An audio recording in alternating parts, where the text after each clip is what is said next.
bahwa Aplikado Asosiasi Perguruan Tinggi Bidang Komputer itu melaporkan bahwa kebutuhan Indonesia dalam bidang ICT itu 600.000 lulusan per tahun, Pak, yang berkualitas ya. Sekarang zamannya kolaborasi, jadi mereka itu kalau mengerti kan nanti bisa, oh iya ini harusnya bisa ya pakai ini untuk meningkatkan produktivitasnya dia ya, meningkatkan efisiensinya mereka dan sebagainya. Seperti itu, Pak.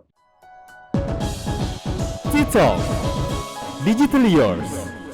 Bicara tentang tren teknologi seperti AI, cloud, big data analytics, machine learning, deep learning, IoT, apalagi VR, AR, yang nanti kedepannya adalah 5G, dan barangkali akan ada teknologi-teknologi baru yang barangkali mungkin sekarang kita belum tahu. Di beberapa kesempatan, yang Finison barangkali bisa ulik kembali episode kita yang sebelumnya. Kita pernah berjumpa dengan Andre, Surya, 3D Artist, kemudian kita bicara dengan beberapa pakar di bidang teknologi lainnya. Ada satu hal yang selalu diungkapkan bahwa teknologi ini akan berjalan optimal apabila diperkuat dengan kemampuan atau kompetensi SDM yang memang andal gitu. Karena nggak ada artinya nanti teknologi ini sudah tercipta, tetapi ternyata SDM yang tersedia tidak ada gitu. Nah, di beberapa referensi yang saya baca, kita masih banyak sekali kekurangan tenaga kerja atau SDM di bidang ICT atau TIK dan juga digital. Bedanya apa? Nah, nanti narasumber kita yang akan kita ajak untuk ngobrol akan menjelaskan nih kira-kira kebutuhan yang di bidang ICT itu seperti apa requirement-nya, kemudian kalau yang digital talent secara keseluruhan itu juga seperti apa gitu. Tapi basicnya bahwa semua industri memerlukan dukungan SDM yang andal di bidang teknologi digital, karena mau nggak mau seperti kita ketahui bersama, kita alami saat ini semua sudah go digital. Dan semua pelaku industri, semua pelaku bisnis dituntut untuk memiliki solusi berbasis teknologi digital yang akan memudahkan konsumennya atau memudahkan masyarakat secara luas. Tidak hanya bisnis ya, tetapi juga pemerintahan, kemudian lembaga-lembaga atau organisasi-organisasi penyedia layanan publik pun dituntut untuk beradaptasi ini, untuk bisa catch up dengan fenomena ini gitu.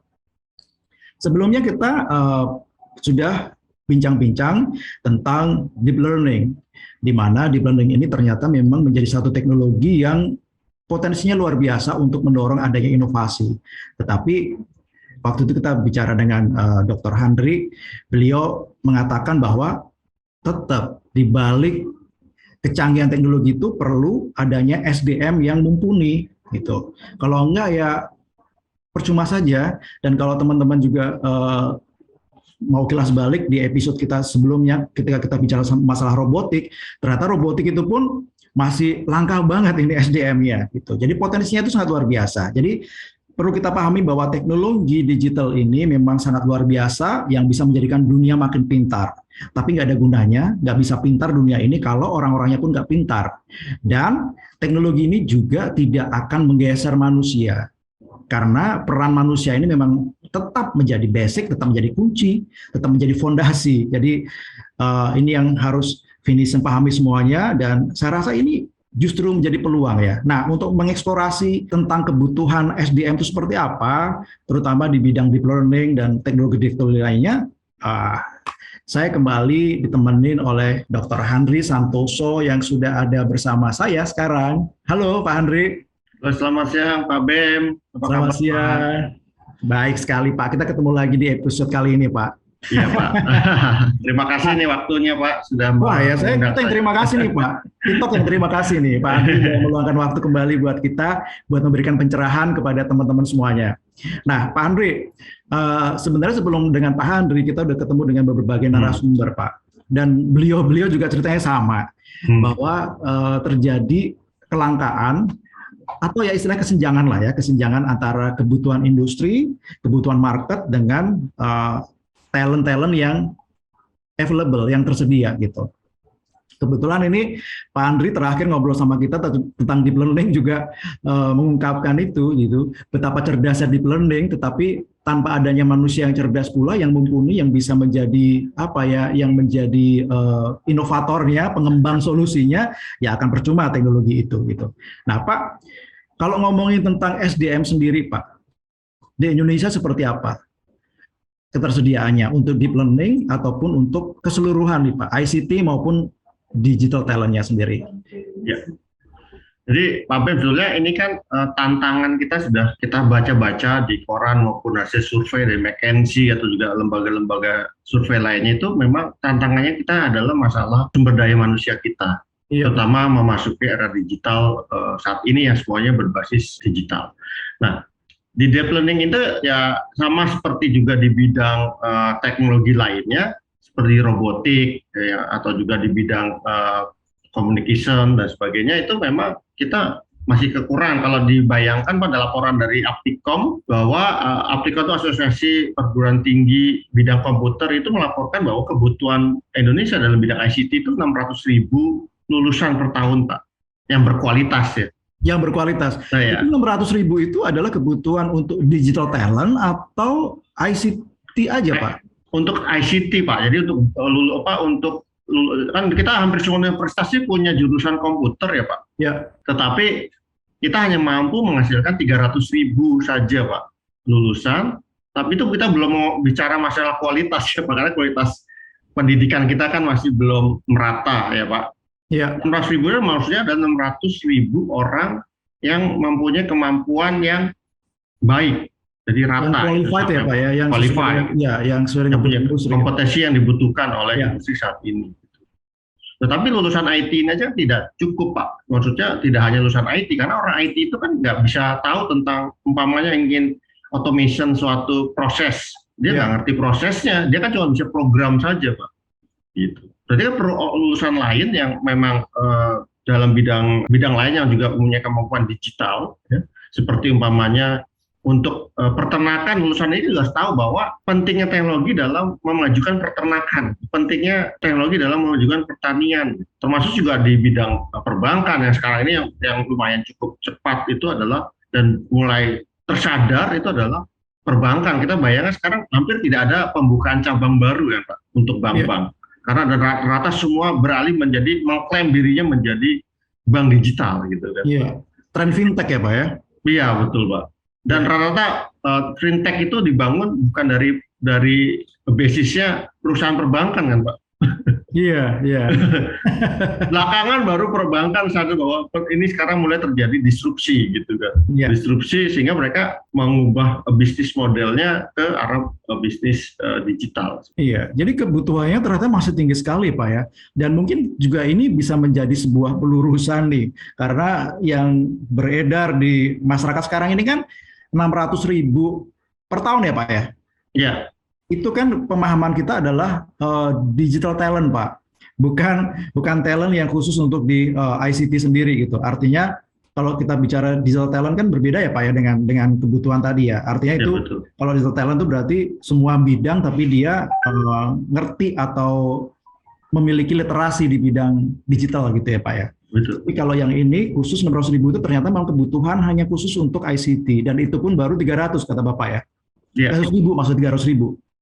Iya, dan kalau kita perhatikan rata-rata pelatihan-pelatihan yang diadakan itu kan rata lebih ke arah untuk yang ICT kan Pak. Iya betul. Nah, walaupun boleh ada sih ya pelatihan-pelatihan untuk meningkatkan literasi digital, untuk kemampuan memahami. Sebenarnya untuk bidang-bidang lain tuh nggak perlu harus tahu cara bikinnya detailnya nggak perlu, tapi dia tahu bahwa potensi yang ada dari teknologi ini untuk bidang dia apa ya. Itu kan mereka nanti akan bekerja sama kan, sekarang zamannya kolaborasi, jadi mereka itu kalau mengerti kan nanti bisa, oh iya ini harusnya bisa ya pakai ini untuk meningkatkan produktivitasnya dia ya, meningkatkan efisiensinya mereka dan sebagainya, seperti itu Pak. Pak, kebetulan kalau Pak Handri ini kan dari dunia pendidikan Pak ya, dari perguruan tinggi gitu. Kalau kita tadi mengulas tentang kelangkaan atau masih adanya kekurangan SDM yang mumpuni, yang cakap gitu, terutama yang tadi di bidang IT atau ICT gitu, di luar dari kebutuhan digital talent yang secara besar ya Pak. Baru 300.000 dari target 600.000 atau kebutuhan 600.000. Kalau dari dunia pendidikan sendiri bagaimana ini Pak untuk menyikapi atau mengatasi challenge yang menurut saya sangat luar biasa, ini sangat very critical gitu, sangat penting banget. Ya sebetulnya kan perkembangan teknologi ini terus terang juga mempengaruhi kurikulum ya Pak, kurikulum terutama bidang IT, dan di bidang teknologi IT ini salah satu bidang yang sangat cepat Pak. Jadi mungkin kalau bidang kayak sipil ya, mungkin ganti kurikulum tiap 3 tahun sekali mungkin nggak ada masalah. Mungkin kalau IT ini mungkin bisa lebih cepat dari itu. Mungkin setahun sekali harus kita adopsi atau adaptasi, kita harus mengubah atau menambahkan agar kurikulum kita tetap relevan. Nah, beberapa upaya sebetulnya sudah dilakukan, salah satunya yang sudah dicanangkan oleh Kementerian Pendidikan Tinggi itu program MBKM, yaitu Merdeka Belajar Kampus Merdeka. Itu salah satu sebenarnya menarik Pak, karena di situ ada beberapa opportunity, kita tidak hanya harus belajar dari kelas, tetapi juga harus belajar dari orang lain melalui teaching industri. Umpamanya kita bisa mengundang orang-orang industri untuk membantu kita memberikan wawasan kepada mahasiswa kita tentang apa sih yang sedang hit sekarang ini di dunia industri, terutama di bidang teknologi. Termasuk juga proyek kolaborasi, itu juga salah satu program dari MBKM, Merdeka Belajar Kampus Merdeka, itu bagaimana mendorong agar universitas, dosen-dosen itu bisa melakukan proyek kolaborasi. Tetapi permasalahannya dosennya ini kan juga perlu di scale up ya, perlu di upgrade ya Pak. Karena kan kita belajar 20 tahun lalu, 15 tahun lalu, yang IT-nya itu sudah berbeda dengan IT sekarang. Permasalahannya di kebanyakan universitas, karena dosennya belajar 20 tahun lalu, 15 tahun yang diajarkan juga 15 tahun yang lalu yang mereka pelajari. Itu masih kan ada seperti itu Pak? Betul, pasti ada gap. Padahal sekarang sudah berbeda Pak. Kita ngomong dulu data warehouse, sekarang kita ngomongnya data lake gitu kan Pak. Udah itu aja konsepnya sudah berbeda. Kita dulu ngomong masalah high performance seperti superkomputer gitu kan. Superkomputer kita bayangannya kan satu ruangan sebesar apa, tapi kita ngomong sekarang superkomputer ternyata cukup di satu PC saja sudah superkomputer zaman dulu gitu. Iya, nah betul, itu pertama memang upaya kita adalah bagaimana merevisi, memperbaiki kurikulum dan juga mengupgrade kemampuan juga skill daripada tenaga pengajar. Kemudian juga kalau di saya, kebetulan saya memasukkan peminatan artificial intelligence Pak di dalam kurikulum saya gitu. Sehingga diharapkan dengan adanya peminatan di bidang artificial intelligence ini, mahasiswa itu tertarik untuk belajar tentang AI ini. Karena AI itu sangat luas, nanti dari setiap pengantar AI nanti saya break menjadi beberapa bidang dari NLP, Natural Language Processing, Machine Learning, sampai ke Deep Learning, dan juga beberapa bidang lainnya yang berhubungan dengan artificial intelligence. Terusnya kemudian juga sekarang ini di bidang IT Pak, itu sudah ada 2 bidang baru, yaitu data science dan cyber security. Jadi kalau dulu kan itu menjadi satu peminatan sendiri. Nah, sekarang data science ini adalah menjadi program studi. Jadi memang kebutuhan akan teknologi AI ini memang sudah menjadi mau nggak mau ya Pak, karena era setelah internet itu diprediksi adalah artificial intelligence. Pak, kalau tadi bicara dari sisi kelangkaan, kemudian sudah ada nih langkah-langkah yang sebenarnya sangat strategis dari pihak perguruan tinggi Bapak gitu. Ada jurusan-jurusan yang memang sudah memberikan fasilitas atau menjadi media buat para SDM kita untuk belajar gitu. Nah sekarang Pak, saya pengen tahu minat dari generasi sekarang atau anak-anak lulusan SMA atau yang mau masuk ke perguruan tinggi atau mahasiswa-mahasiswa untuk mempelajari teknologi itu, apakah sudah seperti yang diharapkan atau masih perlu adanya edukasi-edukasi yang nantinya bisa mendorong lulusan SMA katakanlah memiliki keinginan untuk ke sana gitu Pak. Karena satu hal nih Pak, di salah satu studi tentang pendidikan apa yang mereka masih ingin tempuh di pendidikan S1 yang dilakukan oleh salah satu bank internasional, itu di Indonesia sendiri itu masih konvensional di keputusannya karena masih driven by orang tua.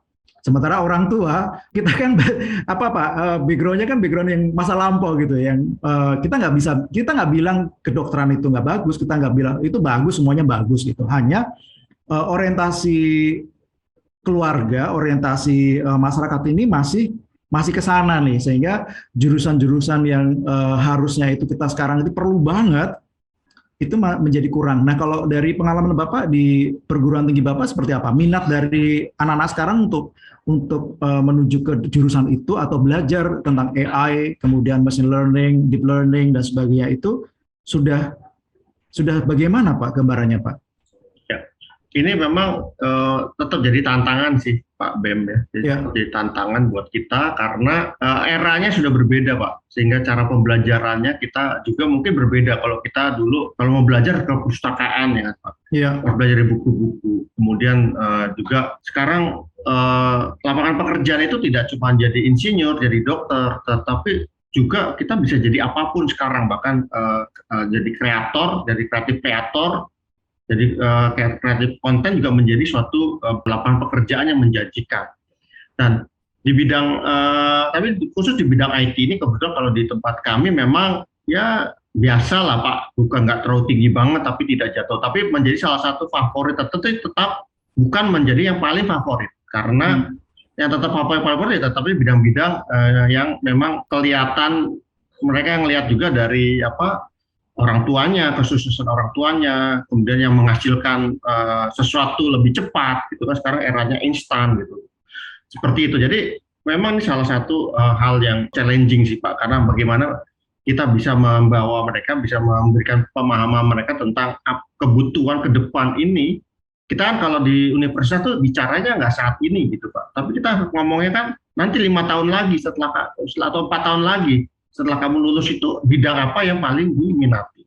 Jadi memang itu masih challenge ya, tapi di tempat kami itu ya peminatan di IT ini masih juga tinggi, tetapi masih kalah tinggi dibandingkan dengan bidang-bidang lainnya Pak, yang terutama yang lagi tren umpamanya masalah di ekonomi gitu kan, di bisnis seperti itu mereka peminatannya masih ke arah sana seperti itu.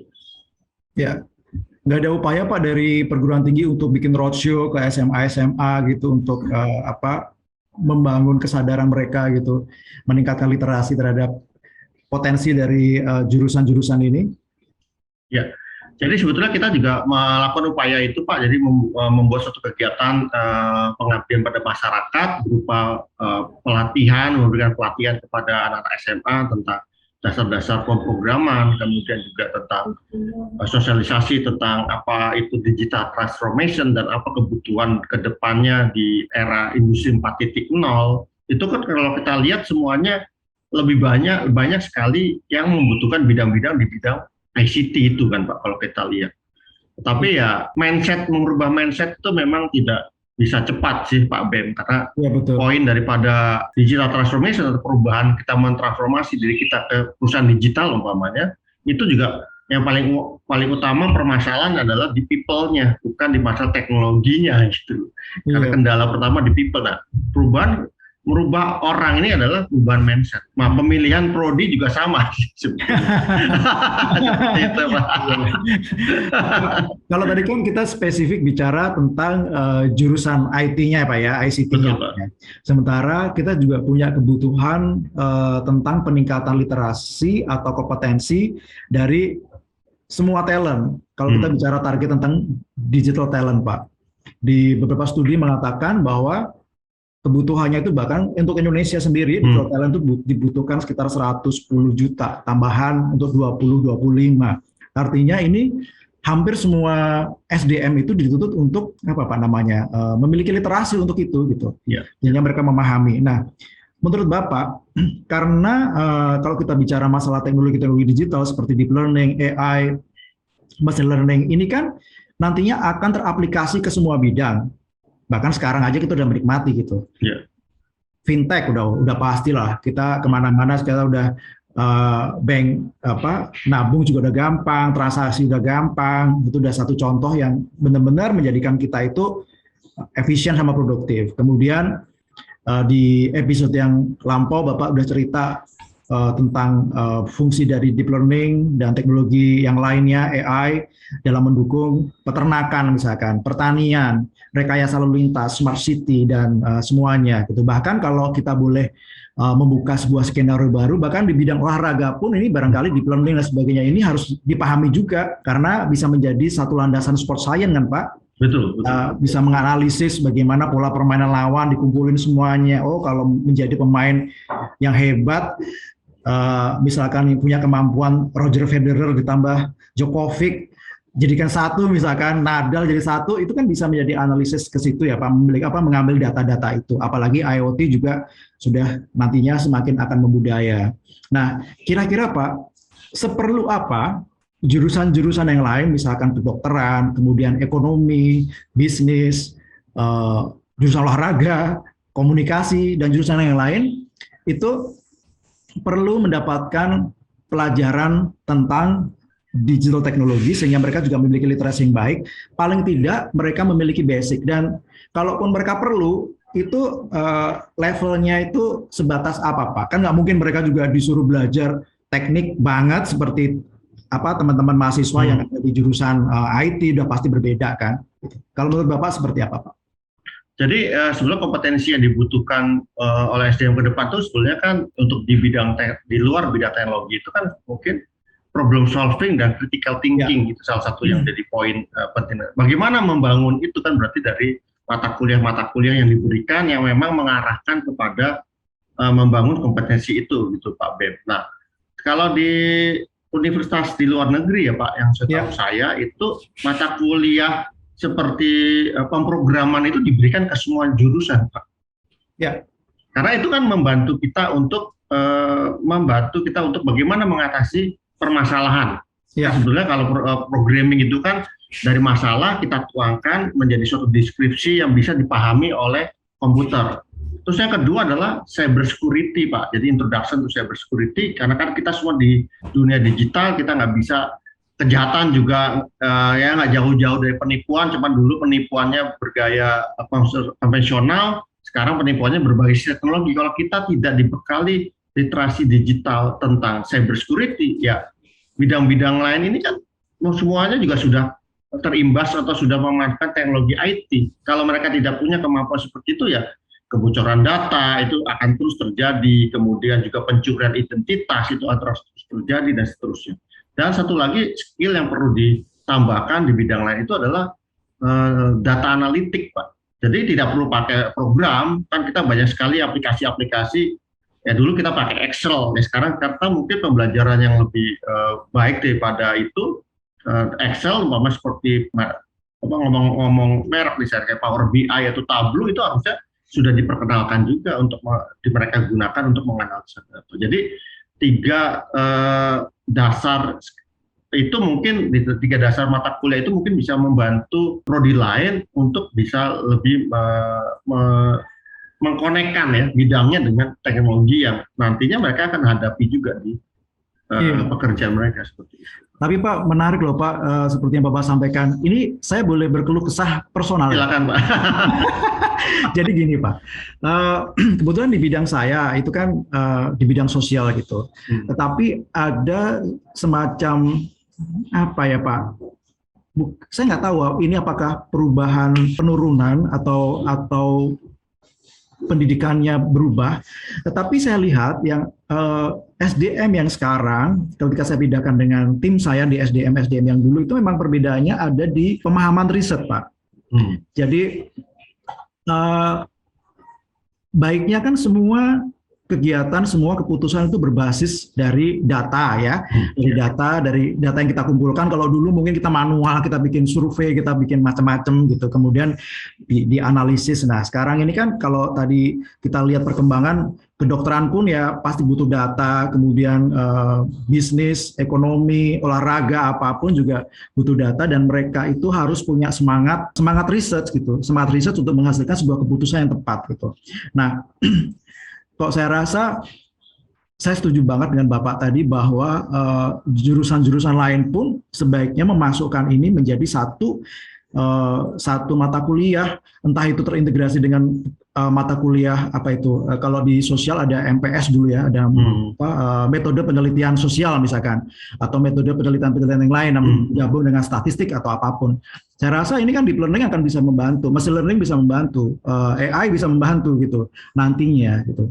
Jika memang ada aplikasi-aplikasi yang memang bisa dikembangkan untuk mempermudah mereka gitu.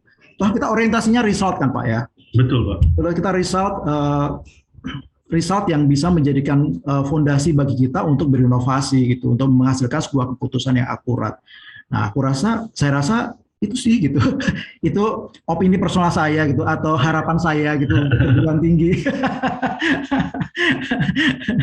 Karena basis untuk riset itu semangat untuk riset duluan itu yang belakangan ini yang dari jurusan sosial Pak ya, itu jurusan sosial nih Pak. Kalau jurusan dari IT sendiri mereka udah paham banget pemrograman, pasti mereka akan berbasis itu gitu. Padahal sosial ini kan banyak banget nih riset-riset yang mereka harus lakukan juga gitu. Harapan saya sih itu bisa semuanya. Tapi yang sekarang apakah itu sudah teraplikasi Pak ke dalam mata kuliah yang ada sekarang Pak? Ya, itu sebetulnya masih jadi kendala Pak. Jadi saya sudah mengusulkan gitu. Khususnya di universitas saya gitu Pak ya. Itu saya sudah lihat kan tren di luar negeri itu sudah seperti itu. Kenapa sih mereka memasukkan cyber security untuk semua jurusan?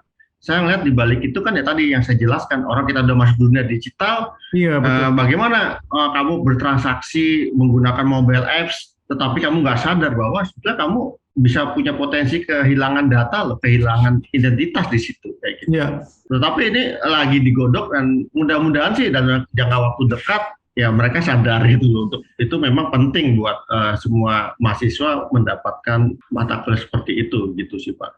Iya, saya rasa mungkin keterlibatan teman-teman di industri penting sekali untuk berkolaborasi Pak ya, sinergi. Betul. Apalagi sekarang sudah diusung semangat untuk melakukan sinergi multiple helix gitu ya antara government, education, kemudian pelaku industri, community, dan bahkan media gitu. Nah, kalau dari pandangan Bapak sendiri, kondisi saat ini kolaborasi itu sudah berjalan sejauh mana Pak? Atau manfaatnya sudah dipetik seperti apa? Kolaborasi antara education, government, dan industri terutama. Iya Pak.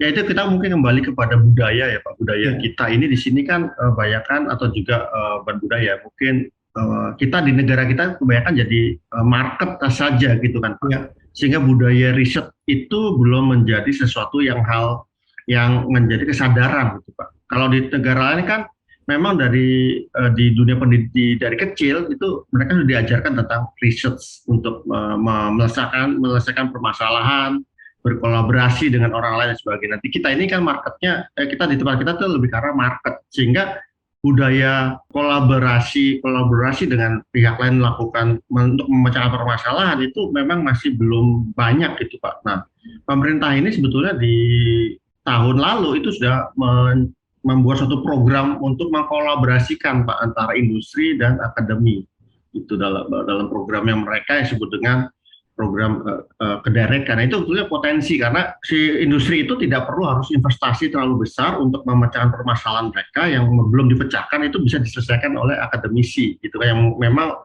pekerjaannya atau juga bidang atau perusahaan lain yang memang ke arah menyelesaikan suatu permasalahan. Tetapi memang case ini masih belum berjalan sebagaimana mestinya karena memang mungkin ada industri itu kan ada keterbatasan umpamanya masalah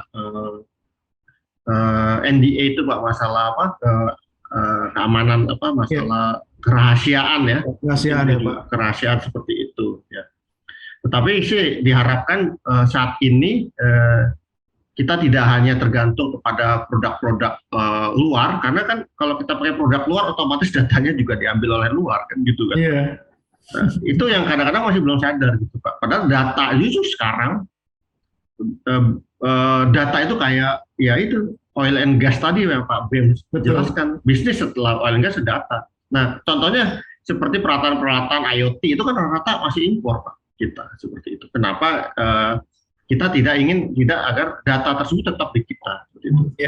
Nah kedepannya sih saya berharap juga dari industri bisa sharing di tempat kita gitu ya tentang apa sih yang terjadi di industri dan juga bagaimana menyelesaikan permasalahan yang terjadi di industri seperti apa, itu bisa sharing ke mahasiswa sehingga mahasiswa mendapat bayangan juga. Kemudian juga kita semakin dekat, jadi riset di industri universitas juga nggak terlalu jauh-jauh banget dari yang dibutuhkan oleh industri. Sekarang ini kan antara riset atau yang dilakukan di universitas dengan yang di industri, apa yang terjadi di industri itu gapnya besar gitu kan Pak.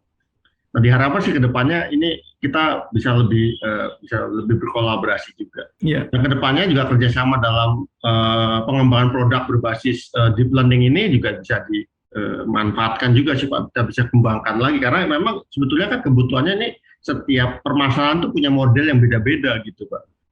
Seperti itu sih Pak harapan saya. Oke, mudah-mudahan ini pelaku industri semakin tergerak ya Pak untuk untuk berkolaborasi, makin berkolaborasi karena kalau saya bilang sekarang sudah banyak sekali sebenarnya pelaku-pelaku industri yang sudah melakukan kolaborasi dengan dunia pendidikan gitu. Tetapi kita harapkan kolaborasi ini akan semakin meningkat sehingga alih teknologi, alih pengetahuan dari industri ke dunia pendidikan ini berjalan dengan baik, dengan efisien, efektif, sehingga kesenjangan tidak ada lagi Pak ya. Artinya kolaborasi ini akan menjadi jembatan untuk menyetarakan akhirnya. Sehingga industri pun ya untung karena output yang akan dilahirkan oleh perguruan tinggi sudah sesuai dengan kualifikasi mereka, tapi dari perguruan tinggi juga mendapatkan keuntungan bahwa mereka mampu melahirkan talenta-talenta yang memang dibutuhkan oleh industri. Betul. Oke. Baik, terima kasih Pak Handri. Thank you banget ini pencerahannya dan insight-nya. Semoga apa yang kita diskusikan ini bisa bermanfaat buat Finizen semuanya dan juga bisa menjadi update atau informasi atau lucutan juga buat pelaku industri untuk ayo kita bantu dunia pendidikan dengan melakukan program-program alih pengetahuan dan alih teknologi sehingga harapan industri untuk mendapatkan SDM yang andal juga terpenuhi, kemudian perguruan tinggi juga mampu menelurkan atau melahirkan talenta-talenta yang sesuai dengan kualifikasi mereka, sehingga tadi inovasi akan berjalan dengan sesuai dengan harapan kita. Lahir banyak sekali inovasi ya Pak ya.